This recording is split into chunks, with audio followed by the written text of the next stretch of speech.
Spirituality of resistance is a spirituality of nonviolence. We heard Ched quote Dr. King the night before he was killed. King said, the choice is no longer violence or nonviolence, it's nonviolence or non-existence. Unless we all become people of nonviolence, Dr. King said, we're doomed. And I think that's where we're standing. And I get this, this idea that we don't challenge empire and the false spirituality of empire by the means of empire from the Sermon on the Mount, chapter 5, verse 39. Offer no violent resistance to one who does evil. And I see Gandhi and King experimenting with that verse and teaching us, as our beloved Palestinian brothers and sisters have done so well, to practice this as the foundation of our spirituality of resistance.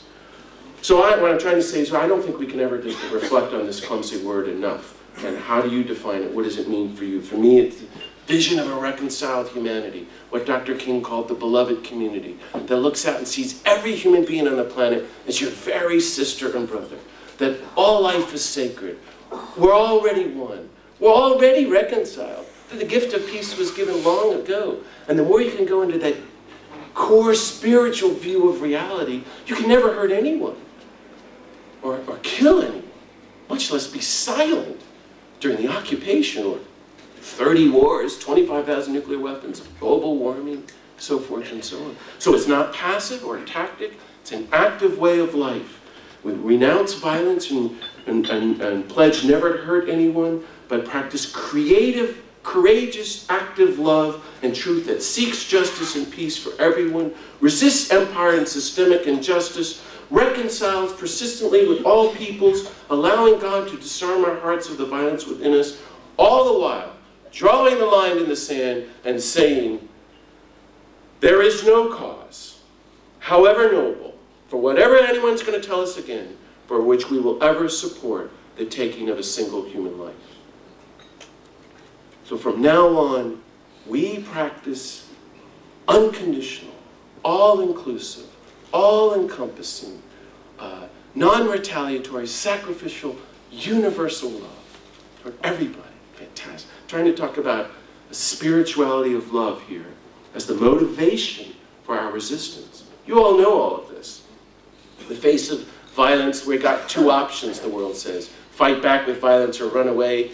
And nonviolence is a third option of standing your ground courageously, not using the means of your opponent, loving the person, insisting on truth, willingness to suffer until the scales fall from the eyes of the opponent and our common humanity is rediscovered and we're reconciled. Gandhi says this is a life force more powerful than all the weapons of the planet combined because it's the way of God.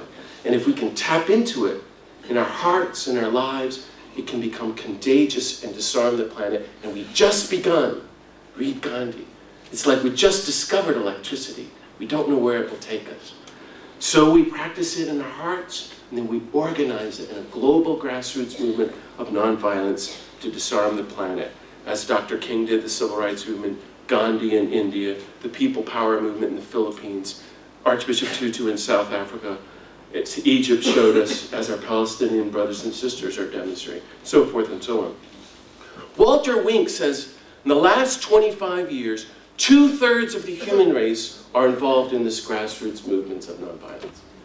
And that night before he was killed, Dr. King said, this is the most exciting moment to be alive in all of human history, because we're going to be the people who return to the wisdom of nonviolence and practice it. I'm trying to be hopeful here. This is great. Second, our spirituality of resistance, these are all basic points, is based in the nonviolent resistance of Jesus and in active discipleship to Jesus, the nonviolent resistor of empire. Mahatma Gandhi said that incredible quote, coming from the great Hindu. Jesus is the most active resistor in human history. Fantastic. Later, he lamented, and the only people on the whole planet who don't know that Jesus was nonviolent are Christians.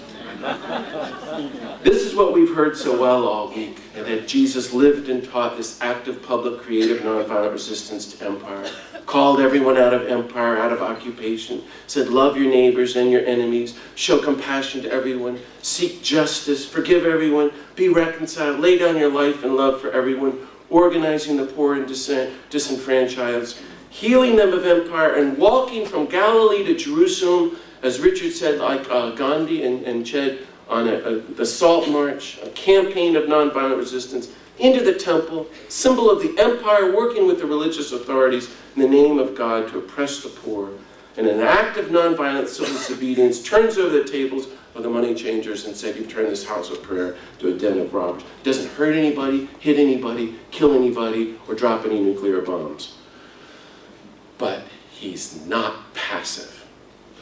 He's active, peaceful, nonviolent revolutionary, a force to be reckoned with. I think that most everything Jesus did was illegal and civilly disobedient. I think he was just like a one-man crime wave walking through the empire. Of course he's arrested and killed. And when I talk about this back home in churches across the United States, people say, well, you know, John, that's really nice, and Jesus is a nice guy, but a dozen parishioners have said to me, sometimes you just got to kill somebody. And I say, okay, what happens next? Go to the Garden of Gethsemane. Here come the soldiers, the servants of the empire, to arrest Jesus. And what does Peter do? What is Peter's, as the face of the community, spirituality of resistance? He's thinking, I'm in charge, first of all. My job is to protect our God, the Holy One. And if violence is ever justified in all of salvation history, if there is ever a just war, this is the moment. And he takes up the sword to kill, to protect the Holy One and his spirituality of resistance. And he's right, of course. And just then the commandment comes down. Put down the sword. Friends, I think those are the last words of Jesus to the church, to the community, before he was executed. And it's the first time they understood him. Oh my God, Peter's going, this guy's such nuts about this nonviolence, agape, compassion. He's not going to defend himself, which means we don't get this. And they are out of there. They all leave him alone, run away. He says to Pilate, if my kingdom were of this world, my attendants would be using violence and fighting to defend me. But my kingdom is not of this world, so they don't use violence. Are there any questions? You know, so it's so clear. And read Gandhi on the cross. Jesus goes deeper into nonviolence and dies in perfect nonviolence, Gandhi says, saying, the violence stops here in my body. You're all forgiven, and you're not allowed to kill anymore. But the story doesn't end there. This is what's so shocking. Just as the crucifixion was meticulously legal, the resurrection of Jesus was totally illegal. The empire put the seal on the rock. So it's, as Dan Berrigan says, the message being, we killed you. Once you're dead, you stay dead. Now stay there. And Jesus breaks the law and does civil disobedience and rises from the dead, and he's out and about all over and says to us, peace be with you. Now you walk with me, my sabeel of nonviolence and resistance. Our spirituality is an active discipleship to this nonviolent resistor. And we know now that our survival is already guaranteed, that life is stronger than death, peace stronger than war, love and compassion stronger than hate and division, nonviolence stronger than violence, and so forth. Third, a spirituality of nonviolent resistance reclaims the nonviolence of God. I don't know what you think about this, but for me this is so important in my journey. And therefore claims our core fundamental identity as sons and daughters of God. We've been discussing a lot this week. I've been thinking about how the empire, the occupation creates fear. But Gandhi said over and over, in a spirituality of resistance, you live in, and this is his word, fearlessness. So when he was 35, Gandhi took a solemn vow of fearlessness. How do we do that? How do you not live in fear but live in nonviolent love like Gandhi was trying? I propose we do it in our spiritual lives, as centering ourselves in the unconditional love of the God of love and peace who calls us out of empire. I hear Jesus saying that this God is wildly in love with each of us.